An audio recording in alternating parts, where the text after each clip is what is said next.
Ésaïe 21, 1 à 12. Oracle sur le désert de la mer, comme s'avance l'ouragan du midi. Il vient du désert, du pays redoutable. Une vision terrible m'a été révélée. L'oppresseur opprime, le dévastateur dévaste. Monte, Élam, assiège, Médie. Je fais cesser tous les soupirs. C'est pourquoi mes reins sont remplis d'angoisse. Des douleurs me saisissent, comme les douleurs d'une femme au travail. Les spasmes m'empêchent d'entendre, le tremblement m'empêche de voir. Mon cœur est troublé, la terreur s'empare de moi. La nuit de mes plaisirs devient une nuit d'épouvante.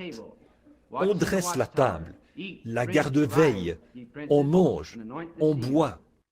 Debout, prince, oignez le bouclier, car ainsi m'a parlé le Seigneur. Va, place la sentinelle, qu'elle annonce ce qu'elle verra. Elle vit de la cavalerie, des cavaliers 2 à 2, des cavaliers sur des ânes, des cavaliers sur des chameaux. Et elle était attentive, très attentive. Puis elle s'écria comme un lion, « Seigneur, je me tiens sur la tour toute la journée, et je suis à mon poste toutes les nuits. Et voici, il vient de la cavalerie, des cavaliers 2 à 2. » Elle prit encore la parole et dit, « Elle est tombée, Babylone, et toutes les images de ses dieux sont brisées par terre. Ô mon peuple, qui a été battu comme du grain dans mon air, ce que j'ai appris de l'Éternel des armées, Dieu d'Israël, je vous l'ai annoncé. Oracle sur Duma, on me crie de Séhir. Sentinelle, que dis-tu de la nuit?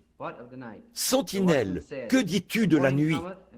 La sentinelle répond, le matin vient, et la nuit aussi. Si vous voulez interroger, interrogez. Convertissez-vous et revenez. Merci, Fresneville. C'est bon de te revoir. Bonjour aux participants de notre étude biblique de ce matin, car nous aimons vous saluer au nom du Seigneur Jésus. Il y a quelques instants, alors que je descendais la route en voiture avec ma famille, je pensais à ces gens qui viennent à l'église par des journées comme celle-ci, alors que les routes sont glissantes, qu'il y a de la neige sur toute la région et que la route est dangereuse. Ils ne viennent pas simplement pour être vus, c'est dans un but qu'ils viennent. Et je suis très heureux de voir ce groupe ici ce matin qui montre encore aujourd'hui que la foi de nos pères est toujours vivante, qu'elle brûle dans le cœur d'hommes et de femmes partout. La parole vient d'être lue par notre frère Gene Gould au chapitre 21 du livre d'Ésaïe, d'où nous tirerons notre étude pendant un moment et ensuite nous prierons pour les malades. Alors, ce matin, j'aimerais tirer mon sujet du verset 11 au verset 12. Sentinelle, que dis-tu de la nuit? Et avant de commencer à parler, courbons la tête un instant pour la prière.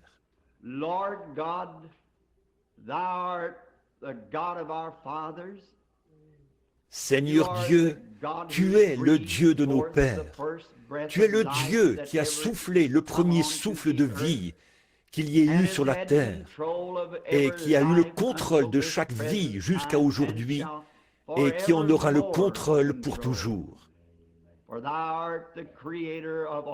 Car tu es le créateur de toute la race humaine et de tout ce qui respire.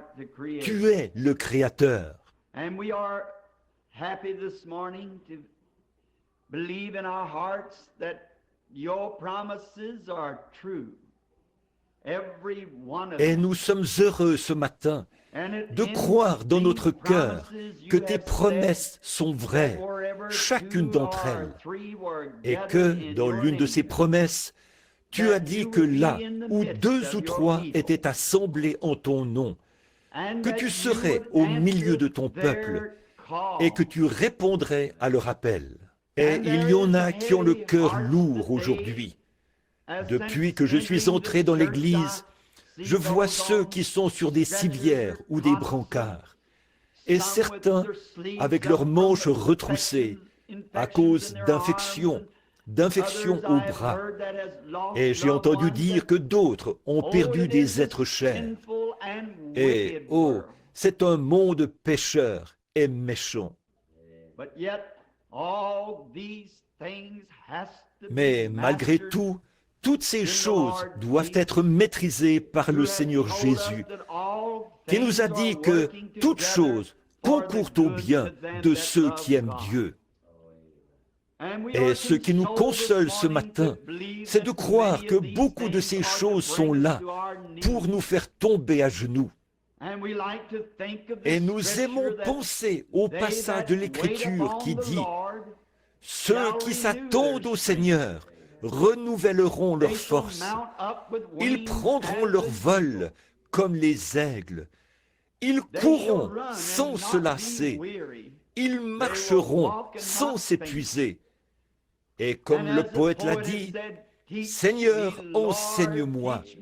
Seigneur, enseigne-moi la patience. »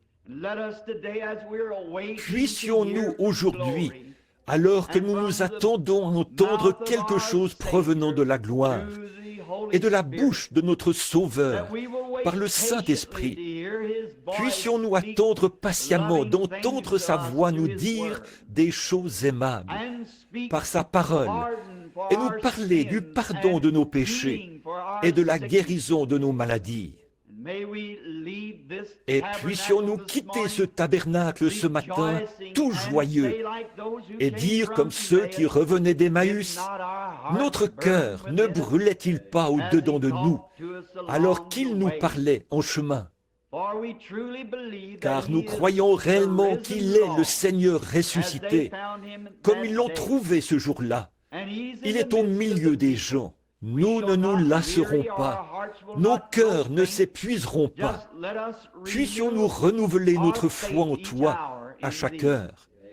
Accorde-le, Père. Nous te demandons de bénir la parole écrite et de bénir les oreilles qui l'entendront et les lèvres de celui qui la prononcera, et que tu en reçoives la gloire, car c'est au nom de Jésus que nous prions. Amen. There is none of us that is immune from troubles. God has not promised to excuse us from all. Aucun de nous n'est à l'abri des soucis. Dieu n'a pas promis de nous mettre à l'abri de la maladie. Mais il est écrit que sa force est suffisante et qu'il ne nous éprouvera jamais au-delà de ce qui nous donnera la grâce de supporter. Nous avons donc la consolation de savoir ça. Abordons le sujet sans tarder pendant quelques instants. C'est quelque chose qui semble avoir été placé sur mon cœur ces dernières heures. Sentinelle, que dis-tu de la nuit?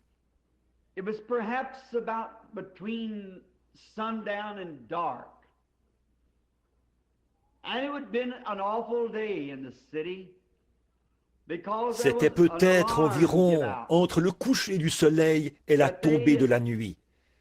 Et cela a dû être une journée terrible dans la ville, parce que l'alarme avait été donnée que la sentinelle sur la tour avait envoyé dire qu'il avait vu au loin la poussière soulevée par les roues de char, et qu'il avait entendu le martèlement des sabots des chevaux, là-bas, au loin.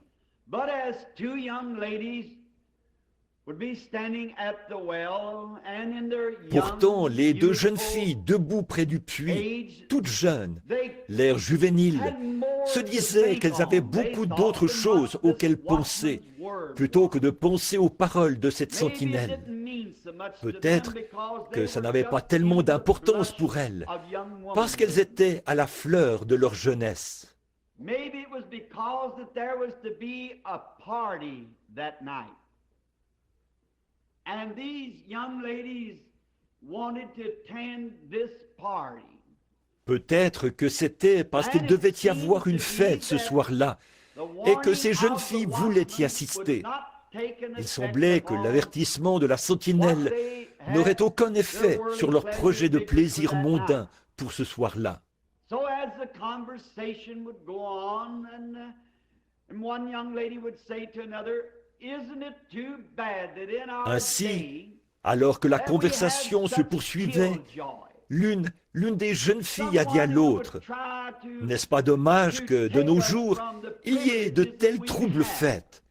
Quelqu'un qui essaye de nous enlever les privilèges que nous avons We could et les enjoy. plaisirs dont nous pourrions jouir. And I believe that would just about cope with the modern version of today. That people Et je crois que cela pourrait correspondre à peu près à la version moderne d'aujourd'hui, où les gens s'imaginent que lorsque vous essayez d'être vigilant et de les avertir des dangers qui approchent, ils semblent penser que vous n'êtes qu'un vieux schnock, quelqu'un qui essaie d'enlever toute leur joie de vivre.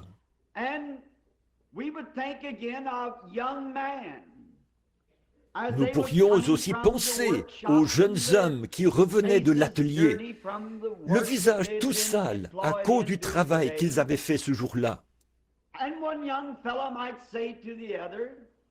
Et peut-être qu'un des jeunes hommes pourrait dire à l'autre, « Eh bien, dès qu'on se sera lavé et un peu arrangé, on pourra se rencontrer à la taverne, comme d'habitude. »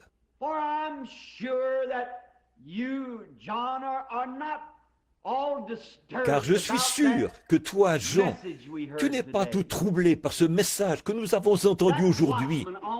Cette sentinelle sur la tour qui essayait de nous enlever toute notre joie de vivre, qui essayait de nous dire qu'il y avait un danger qui approchait.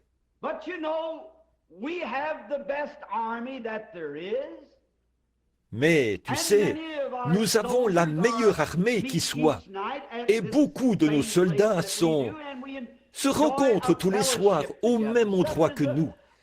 Et nous aimons fraterniser avec eux et jouer amicalement à des petits jeux d'argent et boire quelques verres.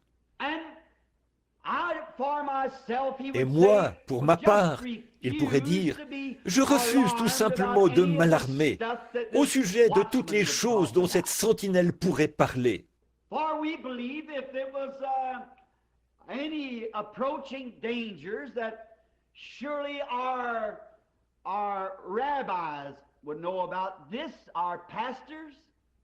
Car nous croyons que s'il y avait un danger quelconque qui approchait, c'est sûr que nos rabbins le sauraient, nos pasteurs, et ils nous en parleraient.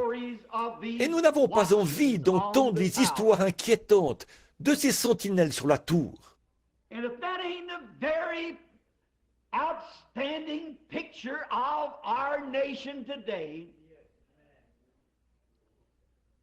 Et si ce n'est pas là le tableau tout à fait remarquable de notre nation aujourd'hui, montrant que la jeunesse de notre pays, et pas seulement la jeunesse, mais les gens âgés de notre pays sont devenus comme fous.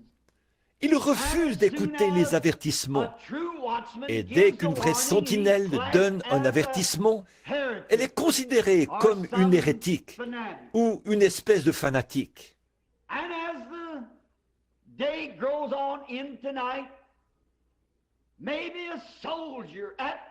Et alors que le jour se transforme en nuit, peut-être qu'un soldat à la porte, qui garde la porte, devient un peu agité et il s'approche du guetteur voisin et lui dit « Crois-tu qu'il soit possible que cette sentinelle ait raison ?»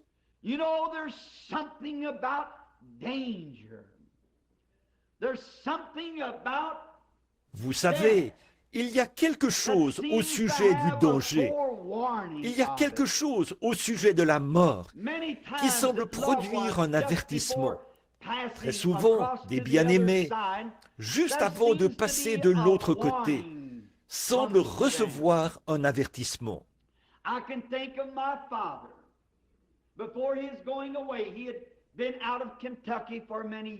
Je peux penser à mon père avant son départ.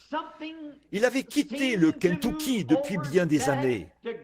Mais soudainement, quelque chose a semblé remuer papa pour qu'il retourne dans sa ville, parler à ses bien-aimés et à ses amis.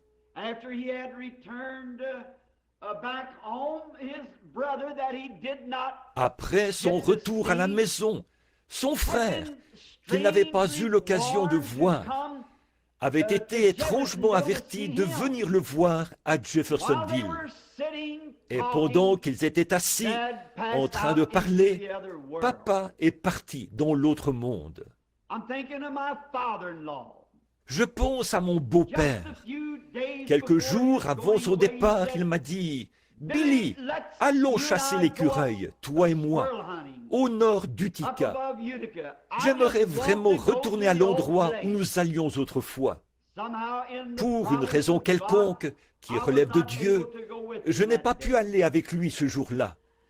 Et il est allé ce jour-là, il a chassé, et lorsqu'il est revenu en autobus, il m'a dit, il a dit, j'étais assis tout en haut sur la colline. Maintenant, tout est complètement changé. Mais là, quelque part, dans un certain coin des bois, à Battle Creek, un peu au nord, il a dit, c'était comme si j'entendais ma mère m'appeler. Oh, Frankie! Ce soir-là, il était assis dans la deuxième rangée de cette église, à ma gauche. Il a donné un témoignage et désirait que les gens prient pour lui. Et quelques jours plus tard, nous l'avons enterré.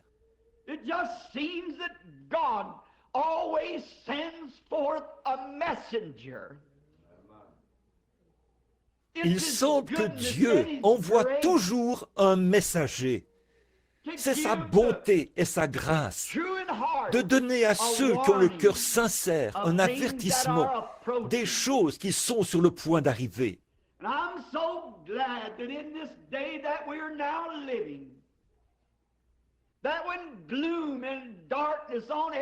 Et je suis si heureux qu'au jour où nous vivons maintenant, alors qu'il y a de la tristesse et des ténèbres partout, il semble qu'une espérance bénie s'empare du cœur du peuple de Dieu, qu'à une certaine heure glorieuse, Jésus viendra. Et en ce grand temps de détresse, dans cette ville, les jeunes ne tenaient pas compte de cela. Il y avait aussi de nombreuses personnes qui ne se souciaient pas de ce que la sentinelle disait. Bien sûr, là, à la taverne, ils buvaient. Et la fête continuait. Et tous les soldats buvaient.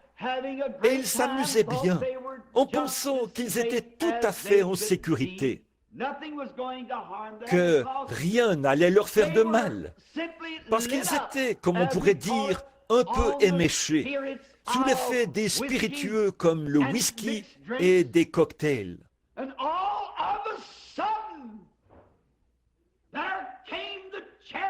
Et tout à coup, les chars sont entrés dans la ville. Les portes de la taverne ont été défoncées, ainsi que celles des maisons. Les instruments de destruction étaient à l'œuvre, simplement parce qu'ils avaient refusé d'écouter l'avertissement de la sentinelle.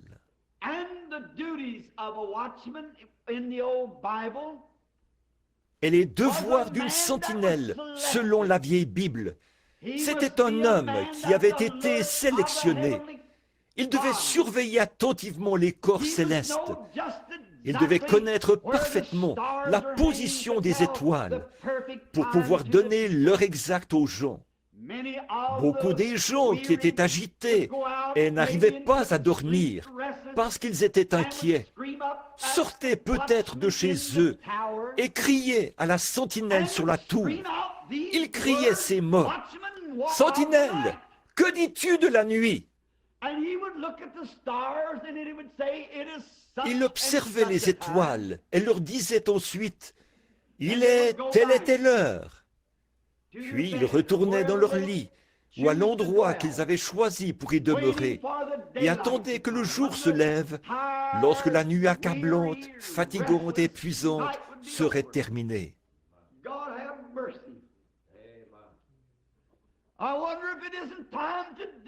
Que Dieu ait pitié. Je me demande si ce n'est pas le moment aujourd'hui, si nous ne l'avons pas fait, de crier à notre grande sentinelle. Que dis-tu de la nuit? Il y a un danger qui approche et dont l'influence semble secouer le monde entier.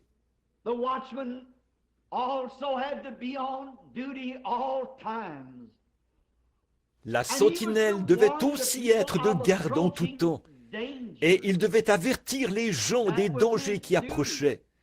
C'était son devoir de guetter le danger qui approchait. Il était là-haut, sur une tour construite beaucoup plus haut que les murailles. Et il avait là-haut, dans cette tour, des livres d'astronomie et tout ça, pour pouvoir observer les étoiles et indiquer l'heure.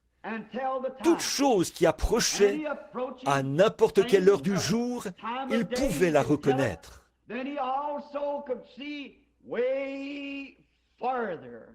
Et il pouvait aussi voir beaucoup plus loin que quiconque au niveau du sol.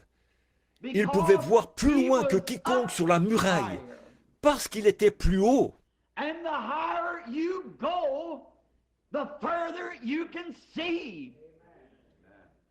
Et plus vous montez haut, plus vous pouvez voir loin. Et vous pouvez reconnaître les dangers qui approchent, bien avant ceux qui sont sur la terre.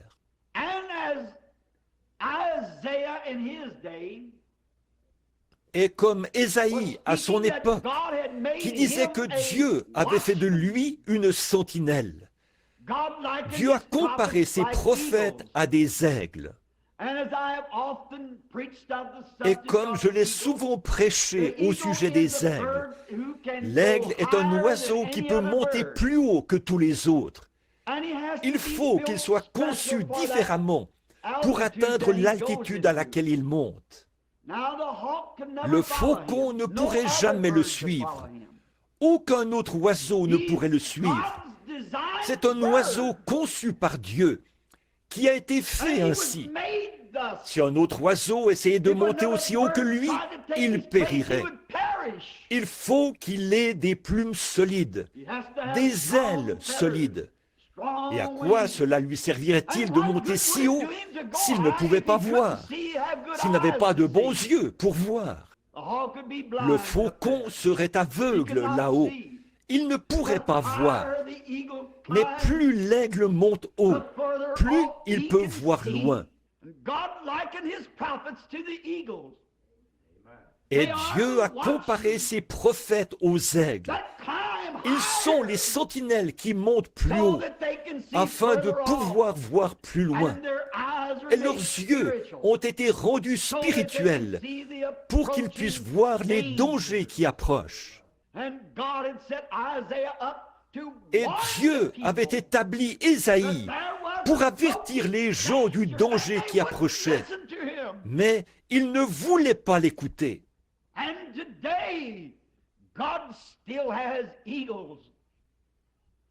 Et aujourd'hui, Dieu a encore des aigles, ou des messagers, ou des hommes sur la tour, qui montent dans l'esprit, bien au-delà de tous les mécanismes, de toutes les bombes atomiques et de toutes les recherches scientifiques.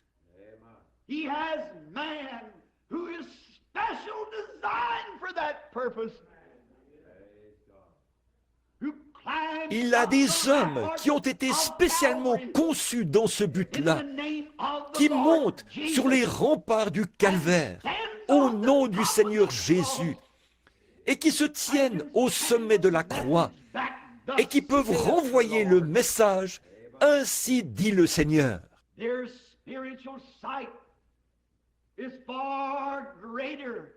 Leur vue spirituelle est beaucoup plus étendue que celle des sacrificateurs dans le temple, bien au-delà de celle de l'homme ordinaire, de toute condition sociale, car ils ont été conçus spécialement pour exercer les fonctions auxquelles Dieu les a appelés.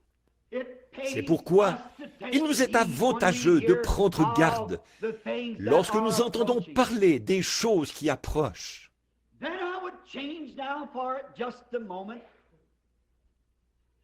Là, j'aimerais faire un changement pendant un instant. J'aimerais attirer votre attention sur le roi de ces aigles, ou de ces prophètes, ou de ces guetteurs sur la tour. Il s'agit du Seigneur Jésus lui-même.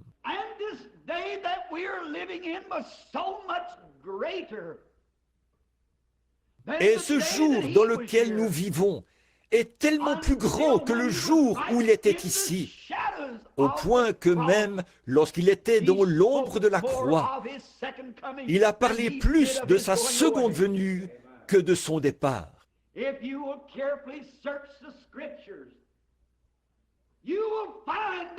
Si vous sondez attentivement les Écritures, vous trouverez que, juste avant son départ, il a prophétisé les choses qui allaient se produire en ce jour-ci. Il savait qu'il devait être crucifié. Il savait qu'il devait souffrir, l'innocent pour le coupable. Il savait qu'il allait ressusciter et sortir de la tombe le troisième jour. Il savait qu'il n'y avait aucune puissance qui puisse le retenir dans la tombe, parce que la parole de Dieu avait dit « Je ne permettrai pas que mon sein voie la corruption, et je n'abandonnerai pas son âme dans le séjour des morts. » Et il n'y avait aucune puissance qui puisse anéantir cette prophétie. Sa parole sera vraie, et ses paroles s'accompliront en leur saison. Et il avait confiance, selon ce que le Père avait dit, que le Père était capable de tenir sa parole. C'est pourquoi, avec son grand cœur à l'intérieur de lui, qui était le trône de Dieu, il savait dans son cœur que ces grands temps d'épreuve viendraient pour éprouver toutes les nations et pour éprouver tous les peuples. Ainsi donc, il savait que la grande question qui se posait n'était pas de savoir s'il ressusciterait, ou bien s'il serait crucifié selon les Écritures, ou s'il monterait dans les hauteurs et que le Saint-Esprit viendrait. Mais la question était, y aura-t-il encore de la foi sur la terre à sa venue? Et comment vient la foi? En entendant la parole de Dieu. C'était ça sa question. Y aura-t-il de la foi sur la terre quand je viendrai? Trouvera-t-il des gens qui croient à sa parole?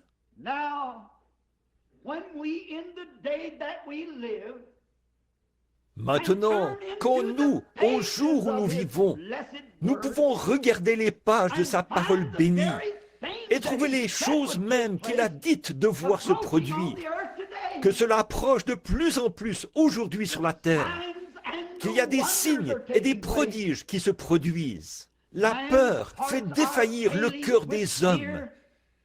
Il y a une époque où l'on ne sait que faire, et de l'angoisse chez les nations. Des phénomènes terribles dans les cieux, comme des soucoupes volantes, et le Pentagone qui est en émoi, et le rugissement de la mer, et les tremblements de terre en divers lieux. La peur qui fait défaillir le cœur des hommes. De grandes armes atomiques sont prêtes, elles attendent. Une obscurité que le monde n'avait jamais connue auparavant plane sur la terre. La semaine dernière, j'ai eu le privilège de m'entretenir avec un de mes chers amis et frères, le capitaine Julius Statcliffe, qui a écrit le livre « Un prophète visite l'Afrique ».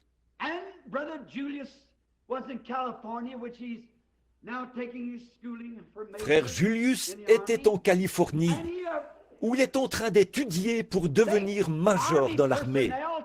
Et les militaires l'ont emmené pour un long interrogatoire.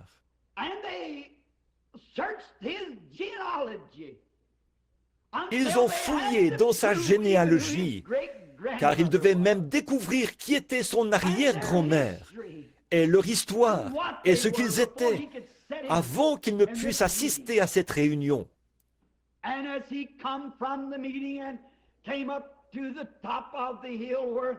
Et alors qu'il revenait de cette réunion, il était monté au sommet de la colline où nous logions avec des amis.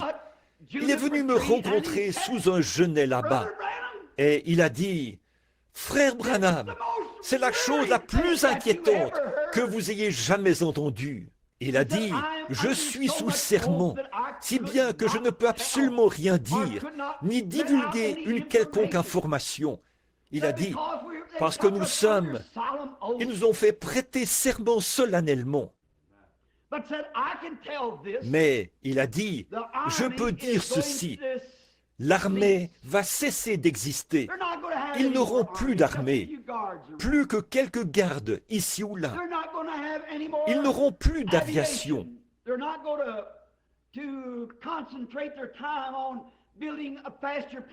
Ils ne passeront plus leur temps à construire des avions plus rapides et tout, à moins que ce soit pour un usage commercial. Ils se concentrent sur le fait de n'avoir qu'à appuyer sur la gâchette une seule fois. Il se produira un anéantissement total.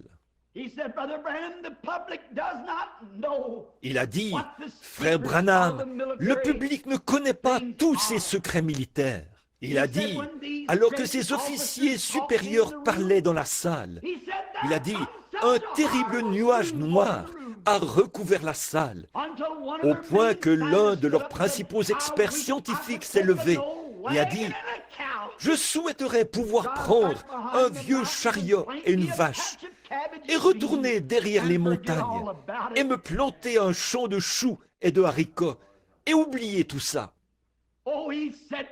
Oh, il a dit, si cette information se répandait dans le public, le monde entier paniquerait. Le danger approche.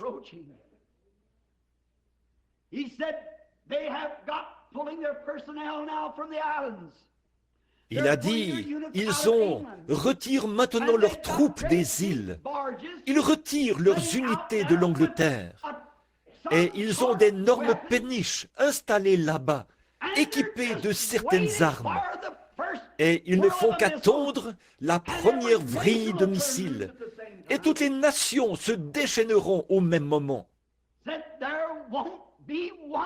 Il a dit, il ne restera pas un seul brin d'herbe sur la terre, ni une seule montagne qui ne se soit écroulée. Et ça peut arriver d'un instant à l'autre. Oh, quelle heure d'obscurité! Et toutes ces choses que vous entendez au sujet des soucoupes volantes. Je suppose qu'hier, vous avez entendu l'entretien avec cet homme à la radio qui prétend avoir parlé à des gens. Je ne veux pas manquer d'égard envers cet homme, mais toutes ces explications sont contraires à la parole. Ce n'est pas juste. Et que sur Mars, la mort n'existe pas. Et qu'ils sont venus ici pour nous apprendre comment faire pour ne pas connaître la mort. Mais quand est venu le moment de le prouver, il n'avait pas la moindre preuve pour pouvoir le prouver. C'était juste une idée mythique qu'il avait élaborée. Et à mon avis, c'est faux, parce que ce que la Bible dit est différent de ce qu'il a dit. Je pourrais peut-être exprimer ce que je pense au sujet des soucoupes volantes. Je ne crois pas qu'elles soient des ombres. Je ne crois pas qu'elles soient mythiques. Je crois, et ça ne veut pas dire que ce soit juste. Ça, c'est seulement mon opinion. Le Seigneur ne m'a pas dit que c'est ce qu'elles sont, mais en regardant dans les Écritures, car c'est là que nous trouvons ce qu'il en est de toutes choses.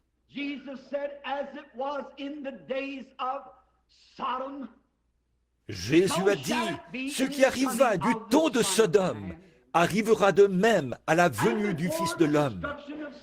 Et avant la destruction de Sodome, que le feu tombe et brûle la ville, et les plaines environnantes, il y avait des anges envoyés du ciel qui avaient regardé et cherché pour savoir si ces choses étaient vraies ou non.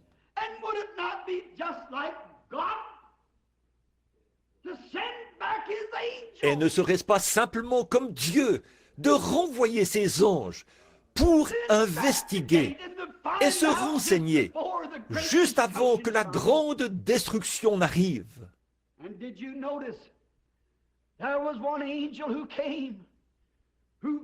Et avez-vous remarqué, il y avait un ange qui est venu, qui a visité un vieil homme qui avait pris une décision pour Dieu, que le monde méprisait et qui vivait dans une tente dans le désert, parce que quelqu'un avait fait un choix et pris toute sa richesse. Mais il a dit, ça ne fait rien, je vais simplement rester ici dans la volonté de Dieu. Je préférerais être dans la volonté de Dieu plutôt que d'avoir tout l'argent que le monde pourrait me présenter sur un plateau. Et aussitôt que cette ultime décision a été prise, alors l'ange du Seigneur est venu auprès d'Abraham et a dit, regarde vers l'est, vers l'ouest, vers le nord et vers le sud. Tout cela est à toi, Abraham. Les Écritures nous disent, heureux ceux qui sont doux, car ils hériteront la terre. Qu'est-ce que ça peut bien faire? Toutes les choses de la terre périront avec la terre, mais Dieu ne pourra jamais périr.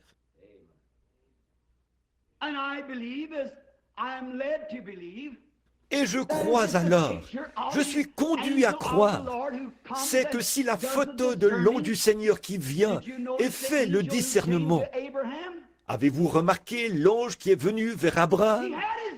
Il avait le dos tourné à la tente lorsqu'il parlait à Abraham. Et il a dit, je vais tenir ma promesse envers toi. Oh, quel message de l'ange de Dieu en ce jour, qui tiendra sa promesse.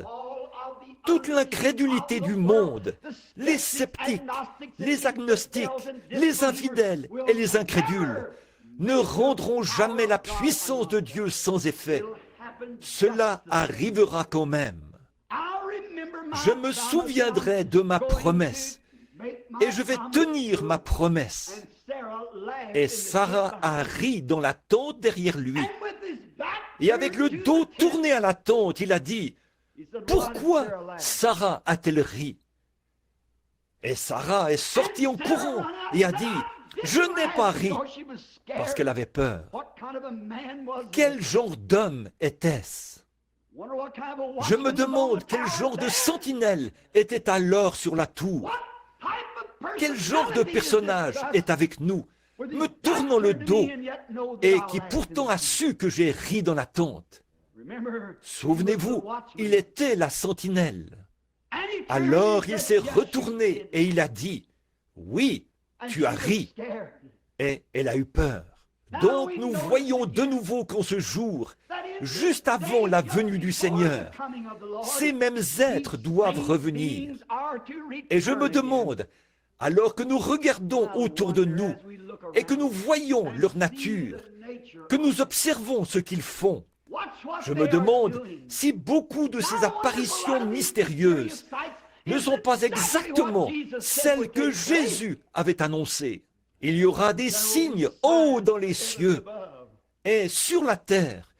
Il y aura de l'angoisse chez les nations, un temps où l'on ne sait que faire, des tremblements de terre en divers lieux et des hommes qui meurent de défaillance cardiaque.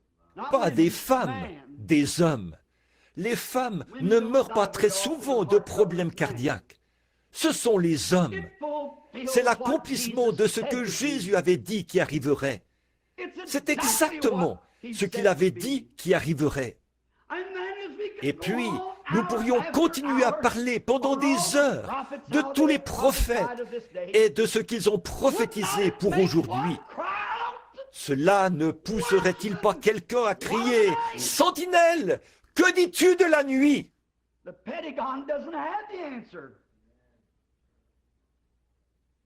Le Pentagone n'a pas la réponse. Les États-Unis n'ont pas la réponse. L'Allemagne, la Russie, aucun d'eux n'a la réponse. La science n'a pas la réponse. Qui a la réponse? La sentinelle qui est sur la muraille a la réponse. Sentinelle, que dis-tu de la nuit? Et le Saint-Esprit est cette sentinelle qui prépare les gens en leur donnant des avertissements de la part de Dieu. Il a été établi comme sentinelle.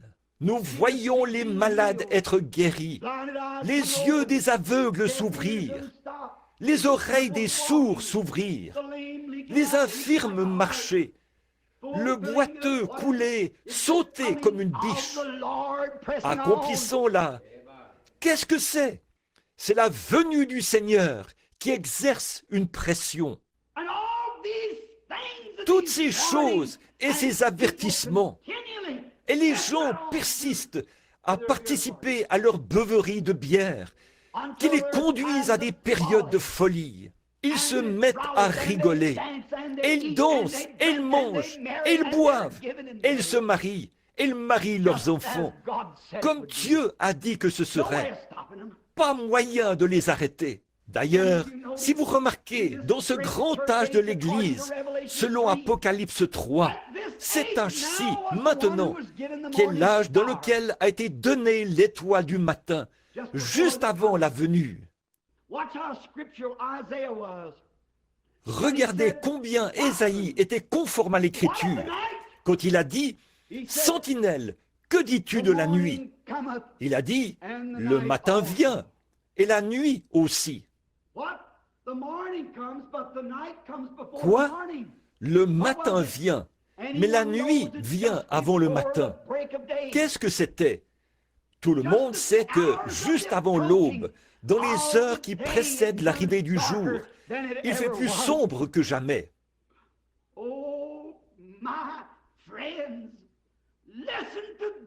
Oh, mes amis, écoutez, l'ainsi dit le Seigneur. Si vous me considérez comme son serviteur, c'est maintenant, juste avant l'aube. C'est pourquoi il y a cette obscurité terrible au-dessus de la terre. C'est juste avant la venue du Seigneur Jésus. Il n'y a plus aucun espoir, si ce n'est sa venue. Des nations s'élèvent contre des nations. Et ils ont trafiqué dans le laboratoire de Dieu jusqu'à obtenir la puissance pour se faire exploser et se réduire mutuellement aux cendres atomiques. Ils sont méchants, ils sont irréligieux et ils sont tout le contraire de Christ. Et le seul motif et le seul objectif qu'ils ont, c'est de détruire.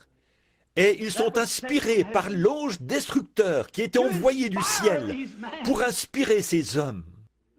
Permettez-moi de dire ceci au nom du Seigneur Jésus. Le Saint-Esprit est envoyé comme sentinelle sur la tour. Et alors que les gens crient, « Que dis-tu de la nuit? Êtes-vous là de cette vie? Êtes-vous là du péché? Êtes-vous là de voir des cortèges funèbres, de la maladie et de voir de l'impiété de tous côtés? Est-ce que la nuit a été longue et fatigante? Que dis-tu de la nuit, sentinelle? Il a dit, le matin vient. Vous voyez le réconfort? Et la nuit aussi vient. Qu'est-ce que la nuit? Regardez combien Ésaïe était en parfaite harmonie avec l'Écriture. Dans le cours normal de la nature, le rapprochement du soleil provoque toujours une densification des ténèbres, et cela s'assombrit. À l'aube, il fait plus sombre qu'à aucun autre moment de la nuit. Pourquoi? C'est le rapprochement de la lumière qui fait que cela s'assombrit. Et c'est le rapprochement actuel du Seigneur Jésus qui amène cette obscurité sur la terre. N'a-t-il pas dit, quand ces choses commenceront à arriver, levez la tête, parce que votre rédemption approche. La Palestine est une nation. Les Juifs sont rentrés de partout sur la terre. Et ils sont placés là-bas pour le voir venir, comme Dieu avait dit qu'il le ferait. Instruisez-vous par une comparaison tirée du figuier dès qu'il bourgeonne. Il a dit, il arrivera de même que cette génération ne prendra pas fin, elle ne disparaîtra pas, elle ne finira pas, que tout cela n'arrive. Quelle génération! La génération qui verra le figuier bourgeonner. Israël a toujours été le figuier. Ce qu'a laissé le gazam, le asile l'a dévoré, a dit Joël. Ce qu'a laissé le asile, l'ankylostome l'a dévoré. Et ce que l'ankylostome a laissé, la sauterelle l'a dévoré. Et si vous prêtez attention, il s'agit du même coléoptère. Chacun de ces insectes qui dévorent l'arbre est le même insecte, mais à un stade différent. Le même péché et la même incrédulité qui avait commencé à dévorer les Juifs, disant que Jésus n'était pas le Christ, sont ceux qui dévorent cet arbre jusqu'à ce qu'il n'en reste plus qu'une souche stérile. Et le prophète l'a vu et il a pleuré. Mais le Seigneur a dit, « Je vous remplacerai, dit l'Éternel. Toutes les années que les asiles, les sauterelles et les gazams ont dévoré. Et pour la première fois depuis 2500 ans, les Juifs retournent dans leur patrie. Cette génération ne sera pas supprimée, ne passera pas, que toutes ces choses ne soient accomplies. Alors, dans les derniers jours, dit Dieu, je répandrai de mon esprit sur mes fils et mes filles, et ils prophétiseront, et je ferai paraître des prodiges. Les malades sont guéris, de grandes puissances agissent par le même esprit qui s'est tenu là et a pu dire à Abraham que Sarah avait ri dans la pièce derrière lui. Alors nous crions, « Sentinelle, que dis-tu de la nuit ?» Et il a dit, « La nuit vient. » Regardez, la nuit d'abord, le matin vient d'abord, puis la nuit aussi. The breaking out day, there's always one great light. Juste avant l'aube, il y a toujours une grande lumière qui est toujours placée dans les cieux, et c'est l'étoile du matin. Quand vous voyez l'étoile du matin devenir brillante, de plus en plus brillante, alors la terre devient de plus en plus sombre. Et la raison pour laquelle elle est plus brillante, c'est que la terre est plus sombre. Et l'Église de ces derniers jours, le corps de Christ, appelé à sortir et élu, il lui était promis dans la Bible qu'il leur donnerait l'étoile du matin. Sentinelle, que dis-tu de la nuit? Qu'est-ce qui va arriver? Voici, le monde entier sera totalement anéanti. Mais avant que l'anéantissement se produise, l'Église de Jésus-Christ partira dans l'enlèvement pour rencontrer son Seigneur. Que doit faire l'étoile du matin? Qu'est-ce qui fait que les étoiles sont si brillantes à ce moment-là? C'est le fait que le soleil s'approche. L'étoile du matin reflète la lumière du soleil. L'éclat des autres étoiles semble s'atténuer à cette heure-là. Toutes les théologies élaborées par l'homme, toute l'indifférence, la froideur, le formalisme vont se dessécher. Mais la sentinelle qui se trouve là-bas sur la tour, avec l'étoile du matin, reflètera le vrai message du Seigneur Jésus, qui va bientôt s'approcher, parce qu'il brille de plus en plus, constamment, alors que le soleil commence à se lever. Oh, je dirais, étoile du matin, Levez-vous et brillez pour la gloire de Dieu, car l'obscurité de minuit est venue sur la terre, et il y a une obscurité profonde sur les gens. Mais le matin vient, et les étoiles devraient projeter leur lumière. Pensez à cette heure terrible à laquelle le monde entier est confronté. Pensez à l'obscurité terrible à laquelle chaque personne qui n'est pas sauvée aujourd'hui est confrontée. Toutes les nations, toutes les montagnes, toutes les fermes et toutes les maisons dont elles se glorifiaient seront réduites en poudre, redeviendront des cendres volcaniques en un instant, en un clin d'œil. Mais ceux qui aiment le Seigneur, ceux qui ont la lumière de l'étoile du matin, parce qu'ils gardent les yeux sur lui et non sur les choses du monde. Et comme Paul l'a écrit dans sa dernière épître, avant qu'il quitte la terre, alors qu'il était épuisé, tondu et fatigué. Oh, quelle compassion je ressens pour ce petit juif.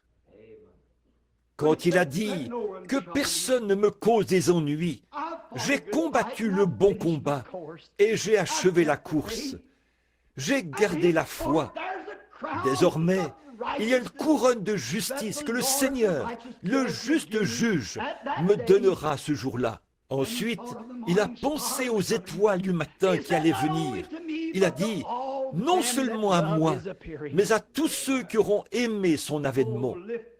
Oh, levez vos têtes, votre rédemption approche. Sentinelle, qu'est-ce qui fait que le journal parle de ça?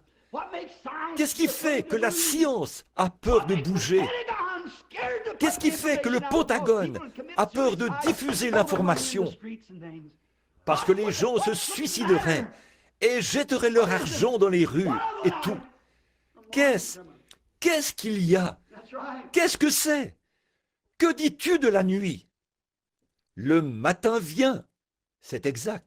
De quoi s'agit-il? C'est l'aube, le matin qui vient, et cela fait jaillir la lumière. Cela fait qu'une obscurité profonde vient juste avant que la lumière commence à briller. Je suis si heureux d'être un chrétien. Je suis si heureux d'être sa sentinelle, l'une d'entre elles, qui se tient debout sur la muraille et qui crie « Préparez-vous à rencontrer Dieu !»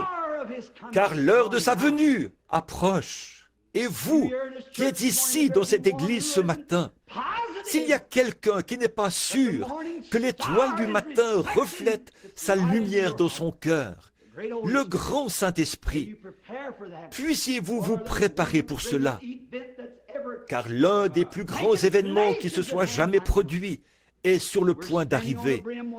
Nous sommes au bord de la chose, en train d'observer une mise en scène. J'ai souvent regardé des films qui montrent comment, à Hollywood et ailleurs, ils font la mise en scène, et comment ils prennent leurs vedettes et autres et les placent, et comment ils les font répéter et tout avant la grande représentation.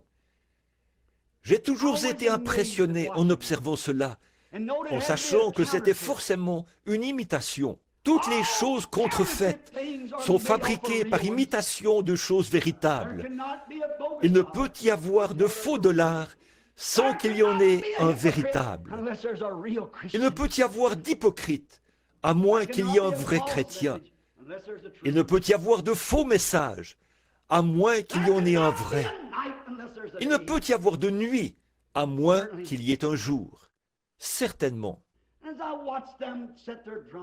Et alors que je les observais faire leur mise en scène, j'ai pensé, oh, nous nous tenons tout là-haut, sur la tour, bien au-dessus de tout ce qui existe dans ce monde. Et nous observons deux des plus grandes choses, le temps qui tire à sa fin et la venue du Seigneur. Bientôt, plus de temps. Il n'y aura plus de temps. Et il y aura la venue du Seigneur. Et l'Antichrist, il a ses sujets en place. Il a le communisme, il a les différents ismes, il a le formalisme dans les églises, il a le catholicisme, il a le protestantisme, Il a tout en place pour faire un grand spectacle. Mais je suis si heureux qu'il y a un Père dans le ciel qui a lui aussi mis ses personnages en place pour cette grande scène.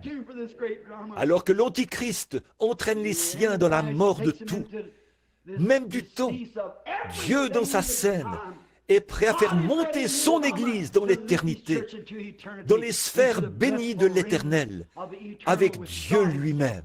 Lorsque ces vieux corps de notre humiliation seront changés et rendus semblables à son corps glorieux, et que cette corruption revêtira l'immortalité, alors nous serons pour toujours à sa ressemblance. Regardez, vous qui regardez la télévision, vous qui écoutez la radio, vous qui lisez vos journaux, vous qui aimez entendre les nouvelles, et vous vous demandez ce que c'est, écoutez ma voix. Le matin vient, et la nuit vient aussi. Le matin vient pour ceux qui sont prêts pour le matin. Et la nuit vient pour ceux qui ne sont pas préparés pour le matin. Puisse Dieu préparer nos cœurs aujourd'hui. Car le matin éternel poindra, resplendissant de beauté. Et comme le poète l'a dit, ces élus se rassembleront dans leur maison au-delà du ciel. Quand l'appel retentira là-haut, j'y serai. Prions. En cette heure d'obscurité au-dessus de la terre et de destruction de tous les côtés, Seigneur Dieu, nous ne savons vraiment pas comment exprimer ce que nous ressentons, la reconnaissance et la gratitude qu'il y a dans notre cœur de ce que Jésus-Christ est descendu de la gloire et a été fait homme comme nous et a demeuré parmi nous. Et puis, lorsqu'il est mort pour nos péchés, il est passé au paradis et a emporté les âmes qui attendaient. Il s'est frayé un passage à travers toutes les puissances spirituelles avec lesquelles le diable avait lié la terre. Et il a ouvert une brèche pour permettre au soleil de la grâce éternelle de Dieu de briller sur ceux qui sont disposés à la recevoir. Oh Dieu, fais qu'aujourd'hui les hommes partout se dépêchent, entrent dans le royaume, car le message a toujours été urgent. Dépêchez-vous, sortez, a dit l'ange à Sodome. Je ne puis rien faire jusqu'à ce que tu sois parti. Seigneur, accorde-le, car bien que le message soit plein de grâce, de puissance et d'amour, il y a urgence. Accorde, Seigneur, que les hommes viennent rapidement recevoir Christ et soient remplis du Saint-Esprit. Car Jésus a dit, ceux qui sont de Dieu écoutent les paroles de Dieu.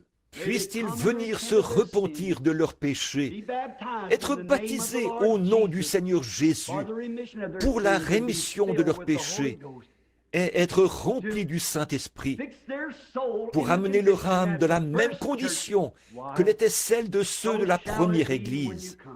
Qu'il en soit ainsi lorsque tu viendras. Nous sommes reconnaissants pour le message et nous te prions de le bénir, Seigneur, pour le bien de notre cœur, alors que nous nous attendons à toi. C'est au nom de Jésus que nous prions. Amen.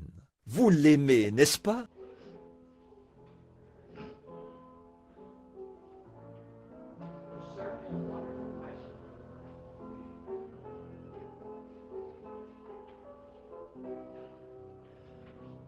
One by one we'll gain the portal, there to dwell with the immortal.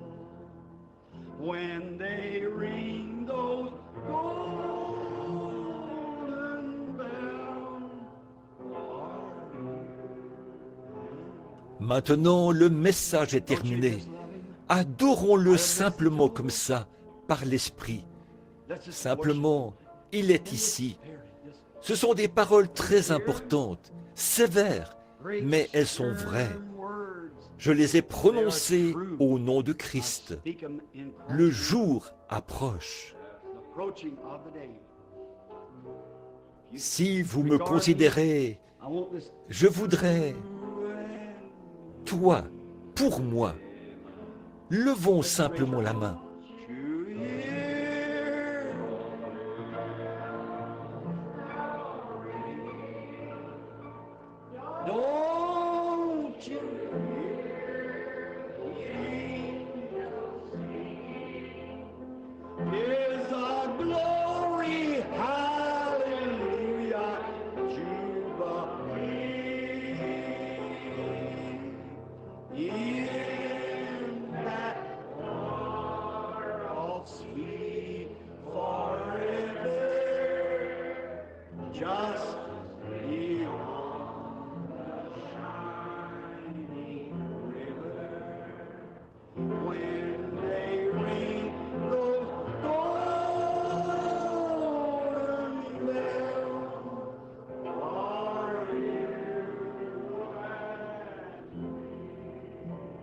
Pendant qu'elle rejoue cela, serrons la main à quelqu'un à côté de nous.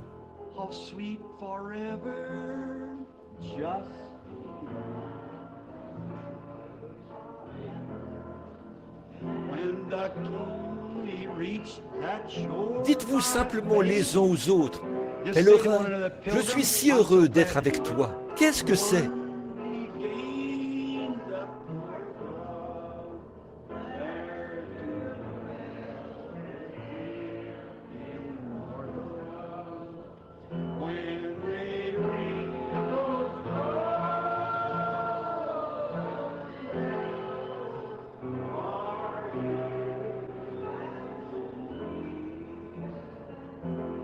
Don't you hear?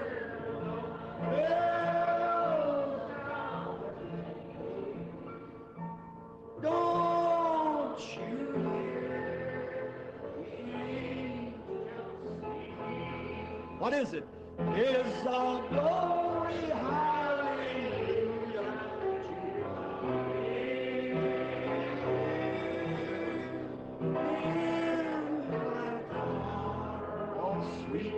Forever, just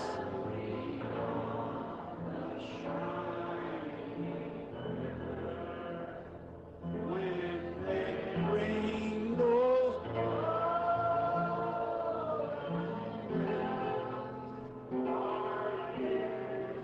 Ça me rappelle quelque chose.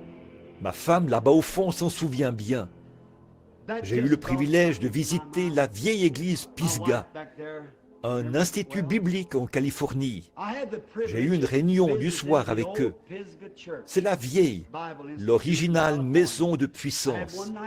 Quel endroit merveilleux! J'ai rencontré le pasteur, frère Smith. Vous savez, ils impriment un journal.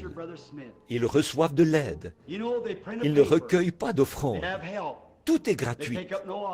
Et ils existent depuis une cinquantaine d'années. Elle a été fondée par un médecin estropié qui était venu en Californie chercher de l'aide. Le médecin lui a dit, « On ne peut rien faire pour vous. » Je crois que c'est le regretté Dr. Price ou quelqu'un d'autre qui, un matin, avait prié pour lui, là-haut dans une pièce. Apparemment, il n'a pas vu de résultat immédiat. Ça ne veut rien dire. Alors, il s'est mis en route. Il a dit, d'une façon ou d'une autre, je crois quand même. Et lorsqu'il a avancé le pied pour descendre du trottoir, sa jambe estropiée s'est redressée. Il a fondé le foyer Pisgah. L'autre soir, j'étais là-bas, en train de prêcher. Ils étaient entassés dans cette grande salle. Et des centaines de personnes se tenaient debout, partout dans les rues et tout, et aussi à l'arrière. Et une fois le message terminé, il s'est passé quelque chose. Deux choses dont je n'avais jamais été témoin auparavant dans ma vie. Ce n'était pas qu'un groupe de gens qui aiment faire beaucoup de bruit. Ce n'était pas un groupe de gens qui restaient assis là, desséchés. C'étaient des gens remplis de l'esprit. Et j'ai apprécié cette merveilleuse communion. Et lorsque nous étions, juste avant que j'aille prier pour les malades, ils se sont mis à chanter quelque chose de doux, comme ça. Je suis resté là, impressionné. J'ai dit, il se passe quelque chose ici. Je ne comprends pas. J'ai de nouveau écouté et j'ai entendu 2 chorales. J'ai dit, certainement, il y a quelque chose qui cloche. Et j'ai secoué la tête. Mais mes oreilles l'ont entendu de nouveau. J'ai dit, ô Seigneur, c'est peut-être l'écho de cette chorale ici. Je n'entends une autre là-haut, tout là-haut, dans les pignons. J'ai dit, ça doit venir de là-haut. Alors j'ai quitté la fosse des ministres. Je suis monté jusqu'à la galerie de la chorale. Ça venait de là-haut. Et j'ai dit à ma femme, j'ai dit, entends-tu ça, chérie? Elle a dit, qu'est-ce que c'est? Sœur Arkenbright, j'ai dit, entendez-vous ça? Elle a dit, oui, je l'ai déjà entendu une fois dans ma vie. Je suis allé vers frère Arkenbright. Entends-tu ça? Oui. Tout le monde chantait, la tête inclinée. Oh, j'ai dit, peut-être, je veux en être sûr. Je ne veux pas être sceptique, mais Seigneur, si je suis ton témoin, si je dois être une sentinelle, je dois savoir de quoi je parle. Je dois en être sûr. Comme pour la guérison divine, si je ne suis pas sûr, je ne dirai rien à ce sujet. Si je n'étais pas sûr que ceci, c'est la venue du Seigneur, je n'en dirai rien. Je dois en être sûr. Je suis redescendu dans la fosse. Tout le monde avait la tête inclinée. Et pendant l'appel à l'autel, alors qu'ils venaient à Christ, beaucoup de personnes posaient la main sur la fenêtre et ils chantaient. Quand je suis arrivé en bas, j'ai dit, « Seigneur, ce n'est pas possible. Ces gens qui chantaient ici en bas n'étaient que des gens ordinaires. Mais ça, là-haut, ça sonnait comme s'il y en avait quelques. Peut-être qu'il y en avait 2 ou 3 000 qui chantaient ici. Mais on aurait dit qu'il y en avait peut-être 100 000 là-haut. Et c'était parmi les voix les plus douces de soprano, très aiguës, comme des voix de femmes. J'ai écouté et des frissons ont parcouru tout mon corps. J'ai reculé de nouveau un instant. J'ai écouté. Je suis monté là-haut. Je suis revenu. Ils continuaient simplement à chanter par l'esprit. J'ai écouté de nouveau. Ce n'était pas le même ton de voix qu'ici. Je pouvais les entendre ici en bas. C'était un certain ton de voix. Et là, en haut, un autre ton de voix. Alors, après la réunion, j'ai dit au pasteur, « Pasteur, j'ai entendu quelque chose d'étrange. » Il a dit, « Qu'est-ce que c'était, frère Branham ?» J'ai dit, « J'ai entendu là la voix de femme, de soprano, des voix très exercées, là-haut, les plus belles que j'ai jamais entendues de ma vie. » Il a dit, « On les a souvent entendues ici, frère Branham. » J'avais lu au sujet d'une vieille maman. Oh, en ce moment son nom m'échappe, qui avait l'habitude de prier pour les malades. Et un soir, après que le pasteur a eu terminé son sermon, la petite maman est allée prier pour les malades. Elle avait 5 ou 6 jeunes enfants avec elle. Et elle s'est arrêtée pour écouter un son qui venait d'en haut. Il s'agit de Madame Woodworth Ether. Si jamais vous avez lu son livre, elle raconte qu'elle avait entendu, elle a dit, une chorale qui chantait et se superposait au chant de l'église. Après que les voix se sont tues ici en bas, cela a continué de chanter, voyez? Et moi, je me tenais là. Et au même moment, tout au fond, à l'arrière du bâtiment, vous voyez combien c'est fait dans l'ordre, parfaitement. Maintenant, je crois vraiment au parler en langue. Je crois que c'est un don de Dieu qui est dans l'Église. Je crois que cela a été mal utilisé, tout comme d'autres écritures ont été mal utilisées. mais il y en a un authentique, oui. Et cet homme s'est levé à l'arrière du bâtiment, tout au fond, et a dit environ 4 ou 5 mots dans une autre langue. Pas juste c'était un dialecte. Vous pouviez l'entendre. Tout le monde était silencieux. Et quelque chose est venu sur moi. Je n'avais jamais donné d'interprétation de ma vie. Et là, je ne l'ai pas utilisé parce que j'étais effrayé. Ces choses sont de Dieu. Mieux vaut ne pas jouer avec ça. Et quelque chose m'a dit, le pasteur prononcera la prière de la foi. J'ai dû tenir ma bouche fermée et j'ai attendu.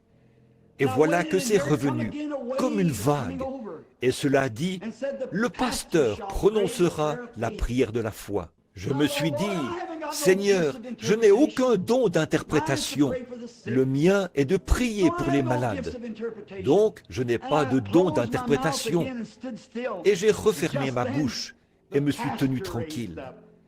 Et juste au même moment, le pasteur s'est levé et s'est mis à prier pour les malades. Oh, il est Dieu! Les maladies ont été guéries dans tout le bâtiment, partout.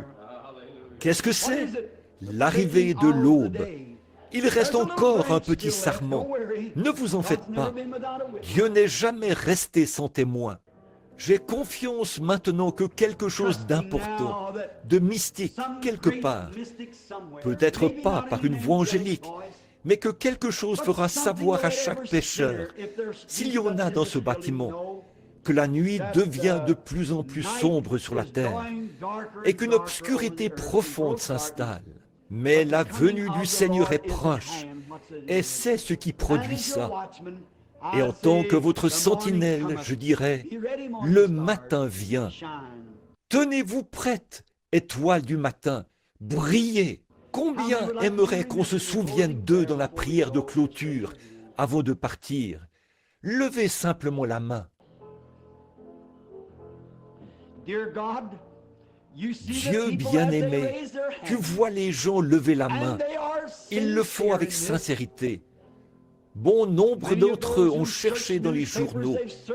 Ils ont cherché chez les philosophes, dans des livres et des articles sur différents sujets. Mais ils ne trouvent pas de réponse. Mais la voici ce matin, dans la Bible. Le matin vient et la nuit vient aussi. Et nous te prions, ô Dieu, de bénir chaque personne ici qui a levé la main. Tu sais ce qu'il y a derrière cette main levée.